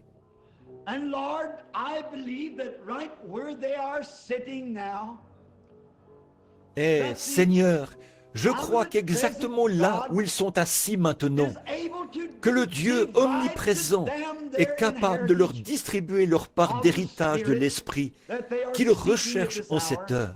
Donne à chacun, Seigneur, à cause de ta parole et de leur désir et de ta promesse divine qui ne peut pas faillir. Puissent-ils recevoir ce pourquoi ils ont levé la main, alors que j'offre cette prière en leur faveur. Au nom du Seigneur Jésus, puissent-ils le recevoir. Amen.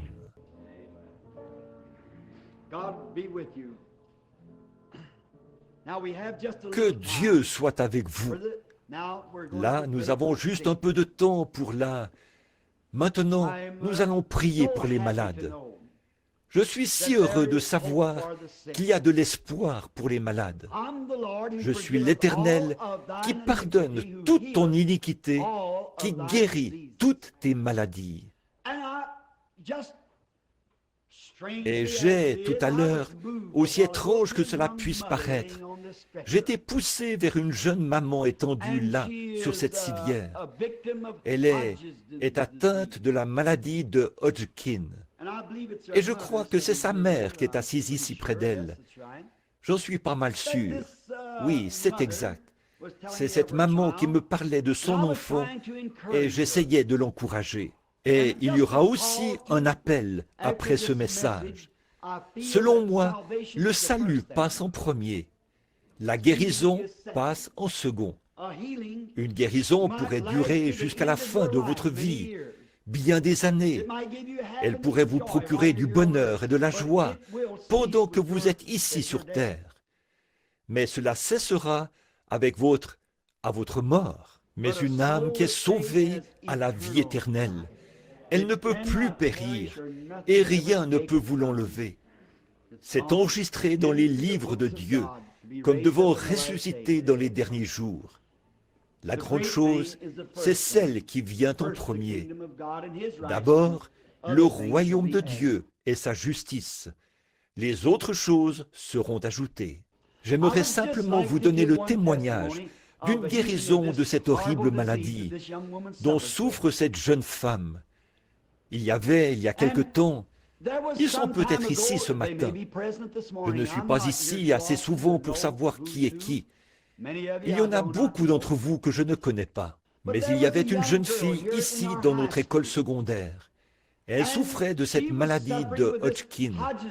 Et elle avait été emmenée chez le médecin comme d'importantes grosseurs étaient apparues sur son corps. Ils ont alors prélevé un morceau de la grosseur et l'ont envoyé pour analyse, afin de savoir ce que c'était. Voici le rapport. Maladie de Hodgkin incurable. La mère ne voulait pas que sa fille sache quel était son problème. Alors les médecins ont conseillé à la mère de la laisser simplement continuer d'aller à l'école, car il ne lui restait plus que quelques jours à vivre. Ça finit par se propager jusqu'au cœur. Et la maladie de Hodgkin est une forme de cancer, nous le savons. Ils ont donc renvoyé la jeune fille à l'école pour la laisser mourir. La mère était dans tous ses états. Elle m'a téléphoné et m'a dit « Je veux l'amener, mais je comprends, frère Branham, que souvent dans vos lignes de prière, vous nommez les maladies lorsque vous êtes sous l'inspiration de l'Esprit. » Elle a dit « Seriez-vous assez gentil, si le Saint-Esprit vous révèle quelque chose au sujet de l'enfant, de ne pas le dire ?» Eh bien, j'ai dit, je ne pense pas qu'il le révélerait s'il ne voulait pas que cela soit connu. J'ai dit, je ne le pense pas vraiment. Et ici, dans mon propre tabernacle, je tiens rarement ce genre de réunion. J'ai dit, je prie simplement pour les malades. Et la jeune femme est entrée dans la ligne de prière. Et j'ai demandé à sa mère, êtes-vous chrétienne ? Elle a dit non. J'ai dit, est-ce que votre fille est chrétienne? Non. J'ai dit, c'est terrible de quitter le monde comme ça.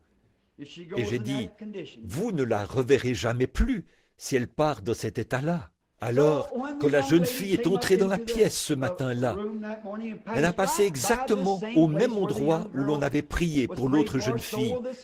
On va aussi prier pour cette jeune fille-ci dans quelques minutes. Je lui ai demandé, je la connaissais, j'ai dit, « Êtes-vous la jeune fille de l'école secondaire ici ?» Elle a dit, « Oui. » J'ai dit, « Êtes-vous au courant de votre maladie ?»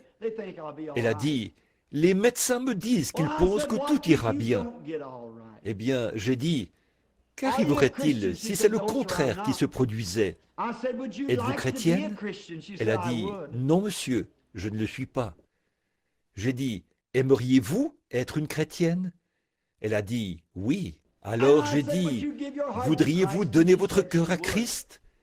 Elle a dit qu'elle le ferait. Sa mère est arrivée en courant.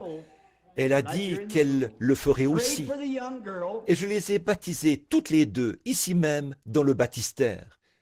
J'ai prié pour la jeune fille. Et le temps a passé. Finalement, après quelques jours, la fille a commencé à aller mieux, bien qu'elle ne sache pas ce qui n'allait pas chez elle. Après un certain temps, ils l'ont fait revenir pour un examen. Et ils n'en ont pas trouvé la moindre trace. Il y a un... Je n'aime pas gonfler les choses en parlant des gens, mais j'aime être honnête à leur propos. Il y a un homme bien connu dans cette ville. C'est un frère chrétien très bien. Sinon, il ne serait pas un diacre de cette église. Je veux plutôt dire un administrateur de l'église. Et il est présent en ce moment. Il avait pris sur lui de garder un œil sur cette fille.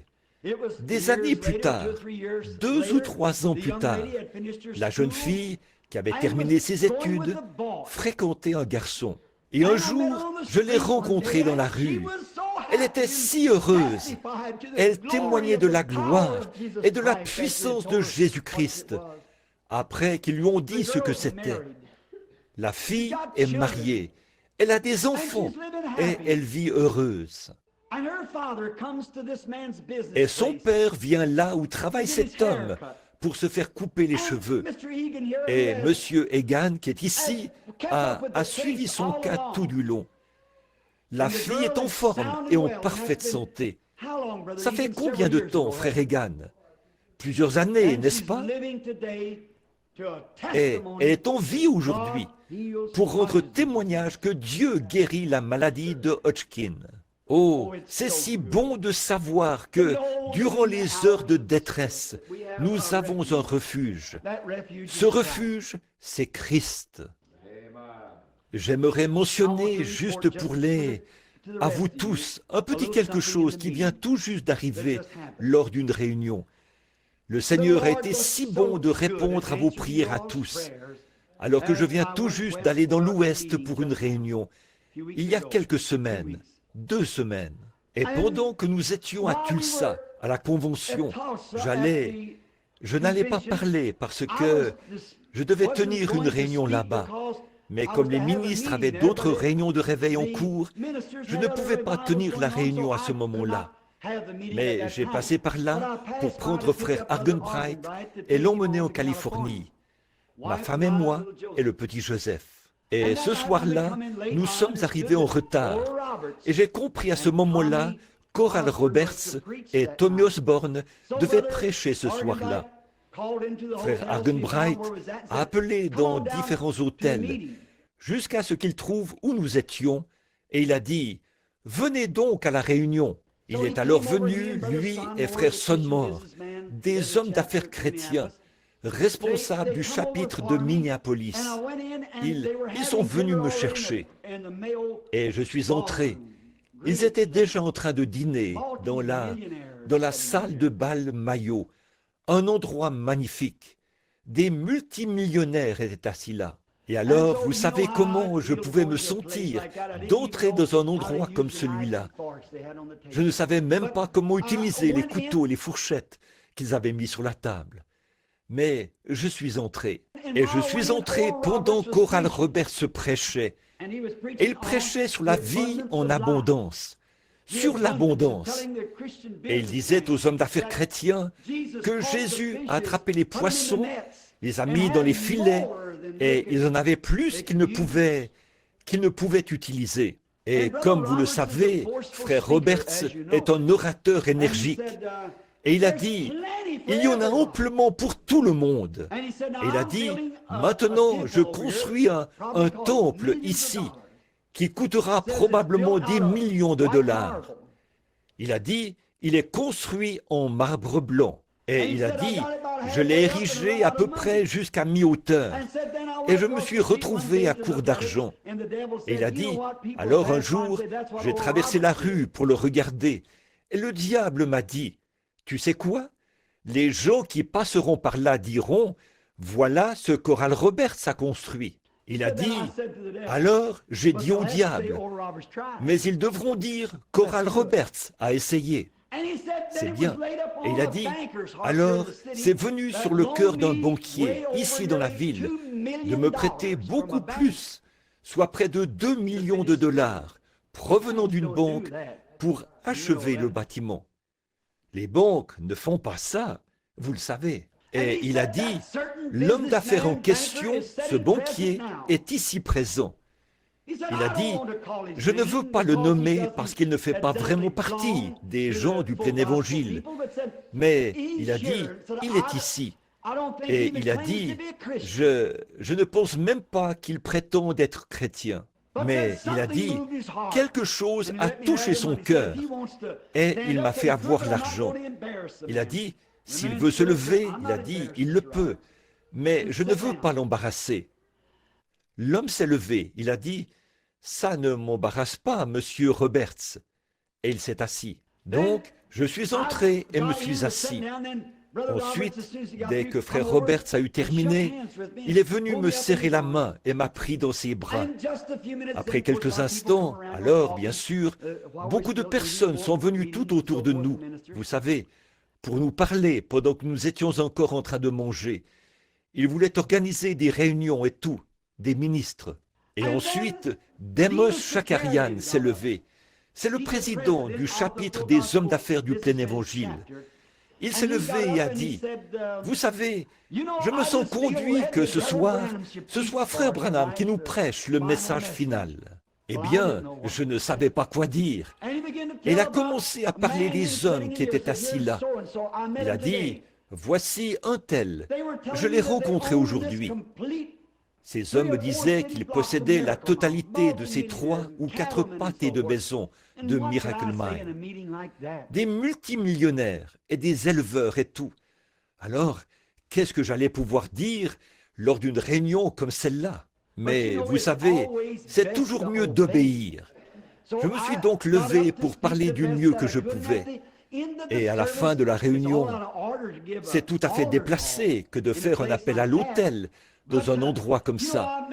Mais vous savez, j'ai déjà fait des appels à l'autel dans des funérailles. Alors je me suis dit, voici une bonne occasion. Et j'ai fait un appel à l'autel. Et tous ces hommes et ces femmes riches sont venus au Seigneur Jésus et ont donné leur cœur au Seigneur. J'ai été étonné de voir une millionnaire, la femme d'un multimillionnaire qui portait un petit chapeau avec des plumes fantaisie sur le côté qui lui a probablement coûté $100. Et les larmes coulaient sur ses joues.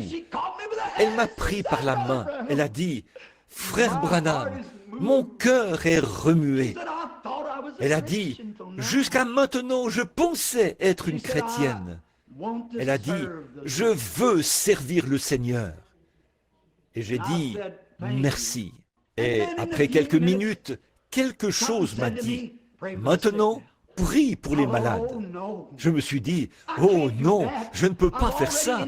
J'ai déjà interrompu dans cette grande salle de bal. Donc, si je prie pour les malades, ils penseront que je suis vraiment un fanatique. » Alors je me suis dit, certainement que le Seigneur ne me dirait pas ça.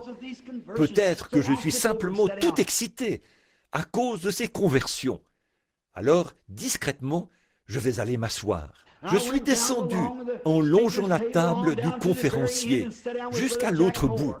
Et je me suis assis avec frère Jack Moore, qui était assis là, en train de discuter. Et j'ai remis le service au président, M. Shakarian. Ensuite, lorsqu'il s'est levé, il a dit, « Vous savez quoi? Oh, Dieu doit lui avoir tapé sur l'épaule. » Il a dit, « Je me sens conduit à faire revenir frère Branham pour qu'il prie pour les malades. » J'ai pensé, « Oh, c'est exactement ça. » Je me suis levé et je leur ai dit, j'ai dit, « J'ai senti ça et je prie que Dieu me pardonne. » Mais c'est mieux lorsque quelqu'un d'autre est aussi touché, vous savez, tout compte fait. Cela nous fait savoir que c'est l'Esprit qui agit. Alors j'ai dit, maintenant la guérison divine, ce n'est pas comme toucher un poteau totémique. Ce n'est pas simplement quelque chose d'imaginaire. C'est le même Dieu qui, tout à l'heure, a sauvé tous ces gens ici. Il est le même Dieu qui guérit tous les gens qui sont ici par une foi simple, en croyant en lui. J'ai dit, le croyez-vous? Et maintenant, un secret à mon Église. Comme vous le savez, mon ministère est en train de changer et, oh, quel changement glorieux! Oh, vous vous souvenez tous des paroles qui ont retenti. Et chaque fois que ça arrive, quelque chose se produit. Quand je commence à parler de ça, ça vient, ça me vient. Dis à cette montagne. Qu'est-ce que c'était? C'était la foi. Tout est par la foi. La foi n'est pas quelque chose que l'on fabrique. La foi est quelque chose que vous avez. Et je me suis dit, si j'ai toujours eu honte de ma foi devant les gens, bien que le Seigneur ait été bon, il a montré des choses, décrit des visions. Tout a été parfait. Vous, ici, vous le savez. Ce n'est pas un individu, ce n'est pas un homme, c'est Dieu qui fait ça. Et cette photo, ici, elle est allée partout dans le monde. Celle prise en Allemagne. Et tenez, il y a quelques semaines, peut-être que les nouveaux venus ici ne l'ont jamais vue. Ils en ont pris une autre, je l'ai à la maison. On voit le profil du Seigneur Jésus qui se tient juste derrière l'endroit où j'étais. Ses mains sont tendues et des langues de feu sortent de ses mains. Pendant que je parlais sur le sujet, si vous dites à cette montagne, ôte-toi de là, et ne doutez pas dans votre cœur, mais croyez. On a pu l'obtenir. Elle est en couleur, de technique, de Kodachrome. Et là, ils l'ont à la maison. Et ils sont en train de faire.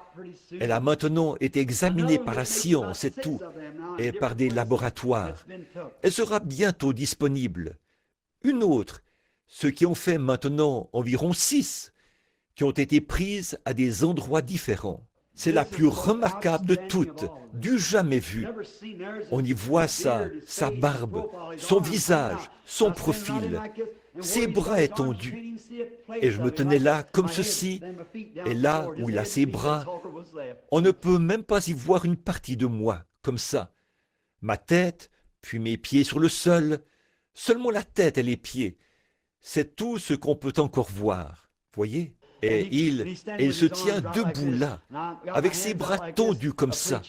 Et moi, j'ai les mains tendues comme ceci alors que je prêche, en disant, si vous dites à cette montagne, et à peu près au même moment, quelque chose s'est passé. Et ils en ont pris la photo, comme ça. Et voilà, c'était là, derrière, tout en couleur. Et il y avait là un gros, comme Dieu arrange bien les choses, il y avait là tout près un gros panier de lys Kala. Il est le lys de la vallée. Et d'où vient l'opium? Il provient du lys. C'est exact. Quel est l'opium de Dieu? La paix. L'opium vous fait simplement oublier tous vos problèmes. Les fumeurs d'opium, c'est comme ça qu'ils se tuent avec cet opium. Dieu a un opium. Amen. Il soulage chaque douleur, guérit toute maladie, enlève tout souci. Tant que nous respirons de son opium, nous sommes en paix. Et le gros panier de lys se trouvait juste devant, là où je parlais sur l'estrade. Et j'ai prié pour les malades là-bas à Tulsa. Et je suis simplement descendu et je suis sorti. Et environ 10 minutes plus tard, je ne voudrais pas dire le nom de l'évangéliste, mais une femme qui souffrait d'arthrite de la colonne vertébrale, qui travaillait pour cet évangéliste. Elle était sténographe et elle devait taper comme ceci, parce que ses bras et ses épaules étaient bloqués. Elle tapait comme ça. Et ce grand et célèbre évangéliste là-bas à Tulsa l'avait embauché dans son équipe pour lui donner du travail. Et elle s'est mise à marcher dans le couloir. Et tout à coup, ses bras se sont débloqués. Et elle a commencé à sauter et à crier au point d'attirer l'attention de tout le monde là-haut. Et cette chère femme est tombée sur ses genoux, a levé les mains et tapé des mains comme ça. La gloire de Dieu, parce que Dieu l'avait libérée quelques instants seulement après la prière. Et je me suis glissé à l'intérieur pour écouter et voir ce qu'elle allait dire. Elle a dit, je marchais tout simplement dans le couloir. Et j'ai dit, eh bien, grâce soit rendue à Dieu. Et je me suis retourné. Je me suis mis à marcher dans l'autre direction. J'ai écouté et, venant du fond là-bas, j'ai vu tous les pêcheurs accourir ensemble pour voir ce qui se passait. Et voici un homme a pris la parole, frère Gartner, l'homme même qui m'a donné ce costume. Beaucoup d'entre vous connaissent frère Gardner. Frère Gardner de Binghamton, New York, le concessionnaire exceptionnel d'Oldsmobile des 3 dernières années, qui a vendu plus de voitures Oldsmobile que tout autre homme aux États-Unis. Il voyage en avion privé. Et il y a un peu plus d'1 an, Son nom est George Gardner et son pilote volait en solo et l'avion s'est écrasé et il était blessé aux genoux et aux chevilles. Ses jambes et ses pieds étaient tout raides et il marchait comme ça, le pilote. Et il était présent quand la prière a été faite et il s'était déplacé hors de la salle où avait eu lieu le banquet.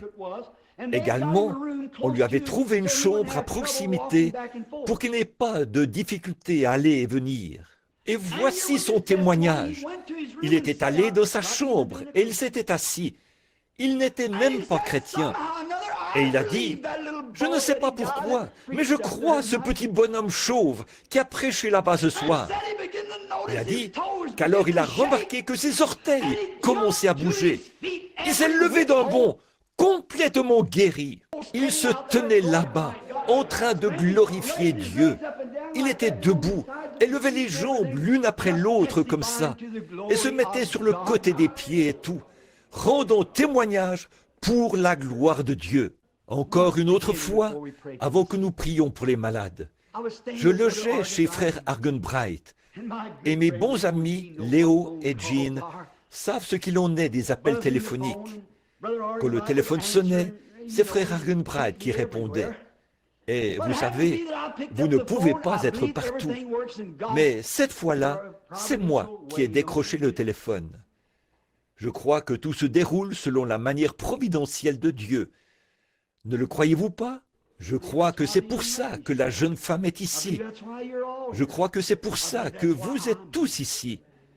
Je crois que c'est pour ça que je suis ici, qu'on s'est rencontrés pour la gloire de Dieu. C'est pour une raison. Pourquoi sommes-nous venus sur des routes verglacées pour être ici ce matin? J'ai donc décroché le téléphone parce que frère Argenbright n'était pas dans la pièce. La personne a dit, « J'aimerais parler à frère Branham. » J'ai dit, « Je suis frère Branham. » Il était de langue espagnole. Il a dit, « Monsieur, je sais qu'il est presque déraisonnable de ma part de poser la question que je vais vous poser. » Il a dit, « Je puis imaginer combien de gens vous sollicitent et tout. » Mais il a dit, « Je suis missionnaire au Mexique. » Et il a dit, « Depuis que je suis de retour, je vis ici, à la Crescenta. Et je viens d'apprendre, il y a quelques heures, que vous étiez en ville. » Et il a dit, « J'ai pris mon bébé pour essayer de l'amener vers vous, ou frère Roberts, ou vers certains des frères qui prient pour les malades. » Et il a dit, « Vu que c'est mon bébé, je suppose que ma foi est un peu faible. » Il a dit, « Mon bébé n'a pas encore 4 mois. Et il se meurt du cancer. » Alors quelque chose m'a dit, « Va vers ce bébé. » Eh bien, j'ai dit, « Monsieur, je vais chercher frère Argenbright, et dites-lui où se trouve le bébé. Je vous rejoindrai. » Alors il va. Je suis allé chercher frère Argenbright et il lui a dit. Donc, nous sommes montés dans la voiture et nous y sommes allés. Et j'ai rencontré sa petite épouse.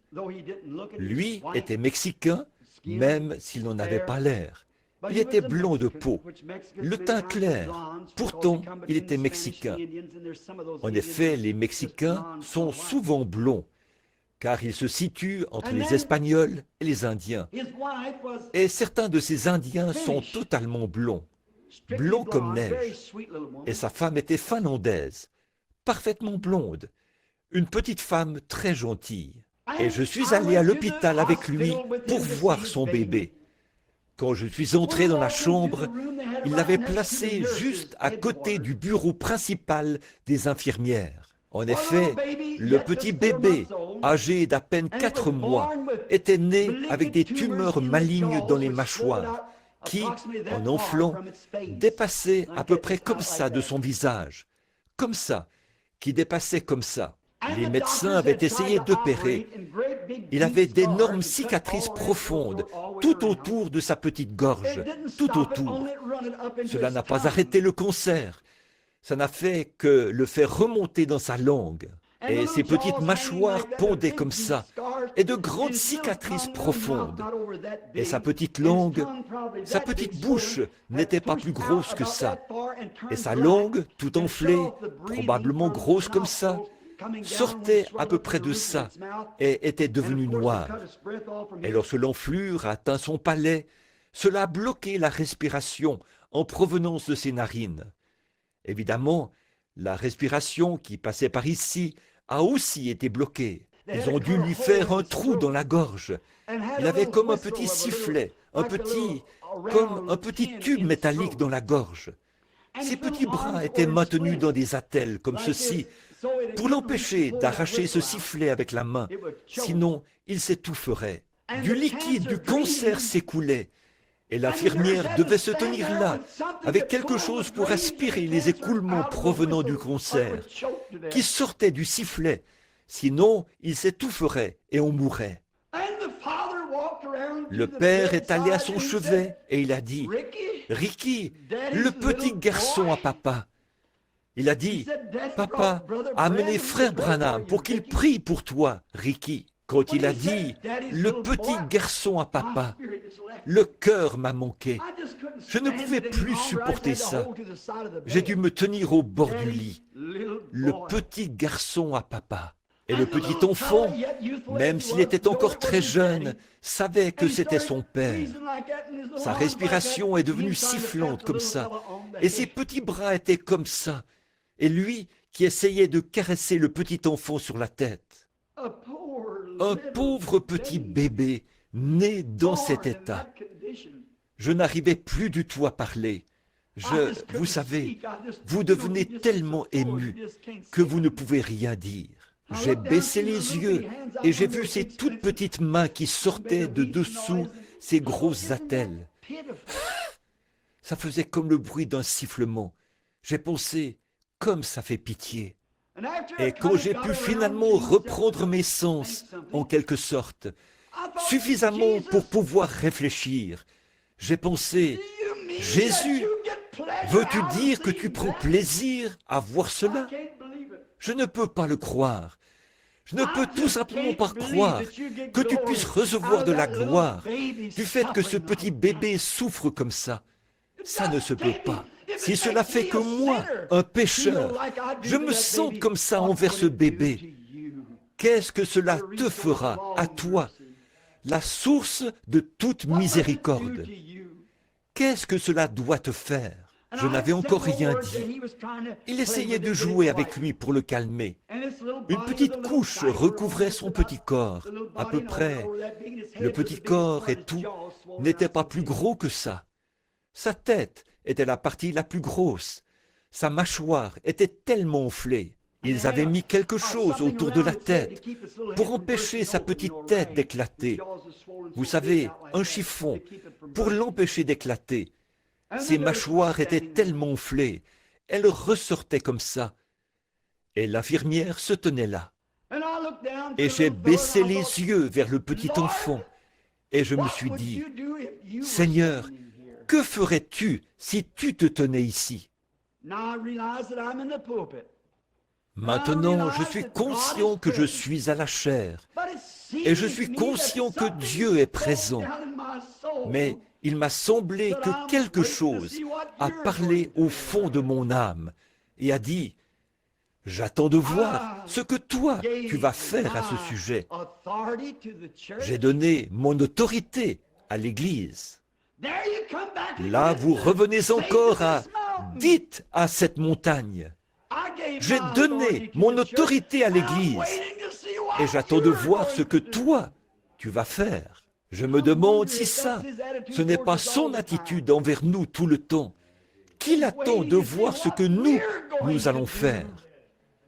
Qu'en est-il des signes du temps au sujet desquels nous venons de prêcher? Qu'est-ce qu'il ferait? Il attend de voir ce que nous allons faire. Eh bien, j'ai pris sa petite main de bébé dans la mienne, juste avec le bout des doigts, comme ça. Elle était si petite. Et j'ai dit, « Seigneur, écoute la prière de ton serviteur. » Par la foi, alors que je crois que tu existes, je place entre ce démon du cancer et la vie du bébé, le sang de Jésus-Christ, entre le tueur est le bébé, le sang. Je le place par la foi et je ne pouvais rien dire d'autre. Je me suis tout simplement retourné et je suis sorti. Le Père m'a suivi. Il a dit, « Frère Branham, le Seigneur m'a mis à cœur de vous donner quelques dîmes. » Oh, j'ai dit, « Frère, ne pensez pas à ça. » Non, j'ai dit, « Je n'ai pas besoin d'argent, frère. » Il a dit, « Mais j'ai mis mes dîmes de côté. » Oh, c'était peu d'argent. Là, j'ai oublié combien exactement. Je crois environ $50. Il a dit, « Le Seigneur m'a mis à cœur de vous les donner. » J'ai dit, « Je vais vous dire ce que nous allons faire. Je vais les accepter, puis vous les retournez. Et vous, donnez-les au petit Ricky qui est là pour aider à payer sa facture d'hôpital. En effet, vous êtes prédicateur. Je sais ce que c'est, ce que l'argent veut dire. Et vous êtes missionnaire. Et je sais qu'il faut de l'argent. Et vous avez une famille. Et toutes ces factures de médecins. Reversez-les directement pour aider à payer la facture du petit Ricky. Il a dit, « Je ne veux pas faire ça, frère Branham. La dîme ne sert pas à payer les médecins. Elle sert à payer les ministres. » J'ai dit, « Oui, mais je vous les redonne. » Et j'ai refusé. Je suis retourné à la maison. Et en l'espace de quelques heures, les mâchoires ont désenflé et sa langue est retournée dans la position normale. Dieu a guéri le petit bébé. Le matin de mon départ, ils enlevaient le sifflet de sa gorge. Cela a bouleversé toute la côte ouest. Un médecin bien connu a envoyé son fils avec son petit-fils. Ils ont barré la route bien au-delà, 65 ou 80 kilomètres plus loin, à Pasadena. Ils ont barré la route où je devais passer, afin que je prie pour ce bébé-là qui avait des spasmes cérébraux. Il lui avait fait une piqûre de pénicilline, et cela avait provoqué un cancer dû aux effets de la piqûre de pénicilline dans sa hanche. Et je suis sûr que le Seigneur l'a guéri. Juste avant de quitter la maison, le téléphone a sonné. Il sonnait sans arrêt. J'ai entendu frère Argenbright argumenter avec quelqu'un. Il a dit, « Non, je ne ferai pas ça. » Comme je montais dans la voiture, une petite voiture break est arrivée. Qui était-ce, si ce n'est mon petit frère mexicain et sa femme? Tous les deux étaient en larmes et louaient Dieu. Il a dit, « Frère Branham, je vous ai apporté ces dîmes. » Oh, j'ai dit, « Frère, je ne peux pas accepter ça. » J'ai dit, « Je ne pourrais vraiment pas faire ça. » Il a dit, « Mais je vous les ai apportés. » Il a dit, j'ai dit, « Je vous avais dit de les utiliser pour payer la facture de Ricky. » Il a dit, « Ce matin, quand je suis allé donner ces dîmes au médecin pour payer la facture de Ricky, le médecin a dit, « Vous ne me devez rien. » Il a dit, « Je n'ai rien eu à voir avec ça. » Il a dit, « C'est un phénomène remarquable. » Il a dit, « Vous ne me devez pas un sou. » Alors il a dit, « Prenez-les, frère Branham. Le Seigneur m'a dit que vous deviez les prendre. » J'ai pensé, « Oh, je ne peux pas. » J'ai dit, « Seigneur, je n'ai pas envie de le faire. » Alors quelque chose m'est venu à l'esprit. Un jour, Jésus se tenait là. Il observait les hommes riches déposer de grosses sommes d'argent qu'ils avaient en abondance. Oh, comme ils en avaient beaucoup, ils pouvaient en donner beaucoup. Et une petite veuve est venue déposer 3 sous. C'était tout ce qu'elle avait. C'est tout ce qu'elle avait pour vivre. Et elle les a déposés là-dedans. Maintenant, nous, qu'aurions-nous fait? Oh, sœur, ne faites pas ça. Non, non, vous savez, nous n'en avons pas besoin. Ne jetez pas ça là-dedans. C'est tout ce que vous avez pour vivre. Mais Jésus l'a simplement laissé faire. Car il y a plus de bonheur à donner qu'à recevoir. J'ai pris ces petites dîmes. Je ne sais pas quoi en faire. Je vais les verser à une œuvre quelque part pour la gloire de Dieu, quelque part de mon mieux. Qu'est-ce que c'est? C'est la gloire de Dieu, c'est la puissance de Dieu. Les ombres tombent, Christ apparaît. C'est pour ça que des signes et des prodiges apparaissent. C'est cette grande lumière du Fils qui se reflète à partir des étoiles du matin, avec la guérison sous ses ailes. Et s'il apporte la guérison à partir du reflet de sa présence, que fera-t-il quand il viendra en personne? Ces corps corruptibles que nous avons seront changés et rendus semblables à son propre corps glorieux. Qu'est-ce que ce sera quand il viendra? Jusqu'à ce qu'il vienne, nous sommes reconnaissants pour la lumière du Fils que sa présence nous apporte, alors que les étoiles du matin montent sur les remparts de la gloire et se tiennent là pour saluer sa venue en cette heure sombre. Prions. Ô Seigneur, nous t'aimons tellement qu'il ne nous est pas possible de dire, Seigneur, pendant combien de temps nous ne pouvons jamais nous lasser de témoigner de tes louanges. Mais l'heure est maintenant arrivée, les malades attendent.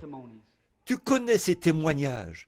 Ils sont, Seigneur, pour autant que je sache l'exacte vérité. Celui du pilote d'avion qui se tenait là, en train de montrer comment il arrivait à se tenir debout et l'état dans lequel son corps était. Il a retroussé les jambes de son pantalon et a montré ses jambes et ses genoux fracassés et couverts de cicatrices, là où les médecins avaient essayé de remettre les os ensemble. Tu as vu la femme debout là, toute peinturlurée sur le visage, ses larmes de joie lavant tout ça, alors qu'elle racontait que son arthrite avait été guérie par ta puissance. Et celui de ce petit bébé chéri est le témoignage du Père et de ceux qui étaient présents. Maintenant, Seigneur, tu es tout aussi grand ici ce matin, ici dans le tabernacle, que tu l'es partout ailleurs dans le monde.